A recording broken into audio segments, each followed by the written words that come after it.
আকাশ চিরে যখন বিকট শব্দে বজ্রপাত হয়, তখন প্রাচীন গ্রিসের মানুষ ভাবত অলিম্পাস পর্বত থেকে দেবতা জিউস ক্রুদ্ধ হয়ে বজ্র নিক্ষেপ করছেন। ঠিক একই সময়ে 1000 মাইল দূরে ভারতবর্ষে আমাদের পূর্বপুরুষরা বিশ্বাস করতেন স্বর্গের রাজা ইন্দ্র তার বজ্র দিয়ে অসুর নিধন করছেন। নমস্কার বন্ধুরা, আমাদের চ্যানেল ম্যাথাওয়াজিয়ায় আপনাদের স্বাগত। আজ আমরা ইতিহাসের পাতা ঘেঁটে এমন এক রহস্য উন্মোচন করব যা শুনে আপনি চমকে যাবেন। গ্রিক মাইথোলজির জিউস এবং হিন্দু মাইথোলজির ইন্দ্র, এরা কি সত্যিই দুজন আলাদা দেবতা, নাকি একই সত্তার দুটি ভিন্ন রূপ? আজকের ভিডিওতে প্রমাণ ও শাস্ত্রীয় রেফারেন্স সহ আমরা এই দুই দেবতার অদ্ভুত মিলগুলো খুঁজে বের করব। চলুন শুরু করা যাক। প্রথমেই আসি তাদের পরিচয়ে। ইন্দ্র হলেন দেবতাদের রাজা বা দেবরাজ, আর জিউস হলেন কিং অব অলিম্পাস।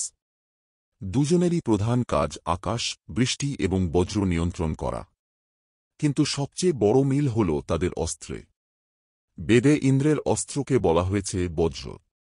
ঋগ্বেদে বলা হয়েছে যিনি তাঁর ধারালো বজ্র দিয়ে শত্রুদের বিনাশ করেন। অন্যদিকে গ্রিক পুরাণে জিউসের প্রধান অস্ত্র হল থান্ডারবোল্ট বা বজ্রদণ্ড। মজার ব্যাপার হল ইন্দ্রের বজ্র তৈরি হয়েছিল দধিচি মুনির হাড় দিয়ে, আর জিউসের থান্ডারবোল্ট তৈরি করে দিয়েছিল সাইক্লোপসরা। উৎস আলাদা হলেও দুটি অস্ত্রই বিদ্যুৎ এবং ধ্বংসের প্রতীক। একজন হিরো হতে গেলে একজন ভিলেন থাকা চাই, আর এখানে ইন্দ্র ও জিউসের গল্প হুবহু এক। ঋগ্বেদের 1 নম্বর মণ্ডলের 32 নম্বর সূক্তে ইন্দ্রের মহান কীর্তির কথা বলা হয়েছে, বৃত্রাসুর বধ। বৃত্র ছিল এক অতিকায় সর্প বা ড্রাগন, যে পৃথিবীর সমস্ত জল আটকে রেখে খরা সৃষ্টি করেছিল। ইন্দ্র তাকে হত্যা করে জল বা নদীকে মুক্ত করেন। ঋগ্বেদ এ বলা হয় তিনি সেই সর্পকে হত্যা করলেন এবং পর্বত থেকে জলধারা মুক্ত করলেন। এবার চলুন গ্রিসে। গ্রিক কবি হেসিওড তার ত্যাগানি বইতে বর্ণনা করেছেন জিউস লড়াই করেছিলেন টাইফন নামের এক ভয়ঙ্কর সর্পদানবের সাথে। ইন্দ্রের মতোই জিউস তার বজ্র দিয়ে টাইফনকে পরাজিত করে পৃথিবীকে রক্ষা করেন। দুজনেই এ সর্পদানব বা চেয়াসের বিরুদ্ধে লড়াই করে পৃথিবীতে অর্ডার বা শৃঙ্খলা ফিরিয়ে এনেছিলেন। দেবতাদের রাজা হলেও ব্যক্তিগত জীবনে ইন্দ্র এবং জিউস কেউই ধোয়া তুলসী পাতা ছিলেন না। দুজনের চরিত্রেই নারীদের প্রতি আসক্তি এবং ক্ষমতার লোভ প্রবল। পুরাণে আমরা দেখি ঋষি গৌতমের স্ত্রী অহল্যার প্রতি আসক্ত হয়ে ইন্দ্র অভিশপ্ত হয়েছিলেন। ঠিক একইভাবে গ্রিক পুরাণে জিউসের অসংখ্য প্রেমিকার কথা জানা যায়, যেমন ইউরোপা, আইও এবং লিডা। জিউসের স্ত্রী হেরা সবসময় ঈর্ষান্বিত থাকতেন, ঠিক যেমন ইন্দ্রের স্ত্রী শচী বা ইন্দ্রাণী মাঝে মাঝে ইন্দ্রের আচরণে ক্ষুব্ধ হতেন।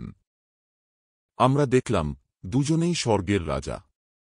কিন্তু প্রশ্ন হল, তাঁরা কিভাবে এই ক্ষমতা পেলেন? এখানে তাদের মধ্যে একটি বড় পার্থক্য দেখা যায়, যা তাদের চারিত্রিক স্থাপত্য বুঝতে সাহায্য করে। গ্রিক পুরাণ অনুসারে জিউস তাঁর বাবা ক্রোনাসকে ক্ষমতাচ্যুত করে অলিম্পাসের সিংহাসন দখল করেন। এটি ছিল একটি রক্তক্ষয়ী যুদ্ধ, যা টাইটানোম্যাকি নামে পরিচিত। হিজেসদাগানি রমতে ক্রোনাস তার সন্তানদের গিলে ফেলেছিল, কিন্তু জিউস তাদের মুক্ত করেন এবং বজ্রের শক্তিতে টাইটানদের বিরুদ্ধে যুদ্ধ ঘোষণা করেন। জিউস তাঁর শক্তি অর্জন করেছিলেন জন্মগত অধিকার এবং বিপ্লবের মাধ্যমে। অন্যদিকে বৈদিক যুগে ইন্দ্র কোনো পূর্ববর্তী দেবতাকে ক্ষমতাচ্যুত করেননি। ঋগ্বেদে তাঁকে সর্বাধিক শক্তিশালী এবং সাহসী দেবতা হিসেবে দেখানো হয়েছে। তাঁর ক্ষমতা এসেছে তাঁর বীরত্ব এবং সোমরস পান করে অর্জিত শক্তি থেকে।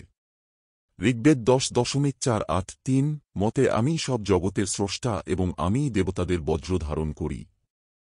ইন্দ্রের ক্ষমতা যজ্ঞ এবং আরাধনার মাধ্যমে বজায় থাকত। যখনই যজ্ঞ বন্ধ হতো তাঁর শক্তি হ্রাস পেত। এটি দুই রাজার ক্ষমতার উৎসের মূল পার্থক্য। ক্ষমতার প্রতীক হিসেবে তাদের বাহন এবং অনুসারীদের মধ্যে বৈচিত্র্য থাকলেও তাদের ভূমিকা প্রায় একই। ইন্দ্রের বাহন হল ঐরাবত, 4 দাঁত বিশিষ্ট শুভ্র হস্তি, যা সমুদ্র মন্থনের সময় উঠে এসেছিল। তাঁর রথের সারথি হলেন মিতালি, ম্যাথাওয়াই। ঐরাবত শক্তি, রাজকীয়তা এবং বৃষ্টির প্রতীক। জিউসের প্রধান সহযোগী হল একটি বিশাল ঈগল, যা বিজয়ের প্রতীক এবং তার বজ্র বহন করে। গ্রিক পুরাণের অনেক ভাস্কর্যে ঈগলকে দেখা যায়। জিউসের বিশ্বস্ত সহকারী হিসেবে প্রায়শই বিজয়ের দেবী নাইকিকে দেখা যায়। এই বাহনগুলি শুধু চলাচলের জন্যই নয়, এগুলি তাঁদের শক্তি ও রাজকীয়তার ঘোষণাপত্র। সময়ের সাথে সাথে ধর্মের বিবর্তন হয়েছে, আর সেই বিবর্তনে এই দুই রাজার পরিণতি কিন্তু একরকম নয়।